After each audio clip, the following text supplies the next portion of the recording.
parts of the person that are altered when they are marinated in trauma, and I want to go through some of those. The first has to do with regulating your emotions and your impulses. That's profoundly impacted when you're marinated like this. People who have been in prolonged trauma tend to overreact to stress. They become easily overwhelmed. They exhibit intense anger or rage. They have very great difficulty calming themselves down. They do not know how to self-soothe. They are often self-destructive. Eating disorders, addictions, self-injury, cutting, things like that. They don't know how to modulate anger and other feelings. They don't know how to manage impulses. Sometimes they will modulate their feelings by doing things we think are bad for them, and we would be right. But for example, addictions and self-harm make people feel numb. To somebody who has all of these symptoms, that's a good place to live.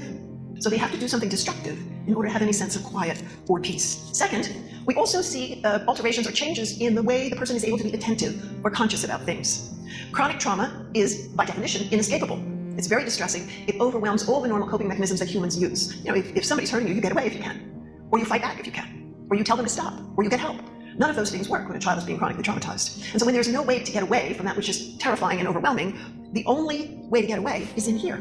And so children who live like this often use dissociation, which is simply a way of taking the mind away from the present and putting it someplace inside that actually isn't out here in the physical world. So you might talk to people. It has a similar effect to addictions because it helps them get removed from the trauma. So you might talk to somebody who will say something to you like, you know, when I was a little girl, I used to feel like I was able to hide up in the corner of the ceiling under the paper on the wallflower. And what you come to find out is that that's where she took herself in her mind while she was being sexually abused.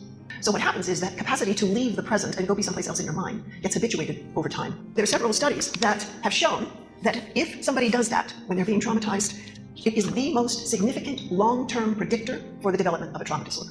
What happens when the mind leaves like that and dissociates is that the information and the experiences are not regulated. And so it's as if somebody had a bunch of file drawers in their head. And so this thing that happened when I was 3 in my bedroom goes in this file, and this thing that happened when I was 12 and at my uncle's farm goes in this file.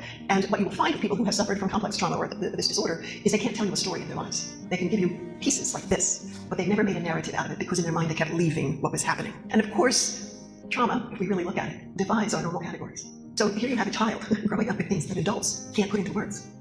And they're supposed to manage it somehow and still grow up. There are no files in the brain of a child where their whole abusive experience can be remembered and understood. It's not possible. So on the one hand, you have these people developing these tremendous resources by dissociating, which leaves them unprotected and without a narrative, neither of which is good for people as adults. But on the other hand, if they didn't do that while it was happening, they would be insane. If you cannot escape physically, the one possible coping mechanism is to escape in your mind.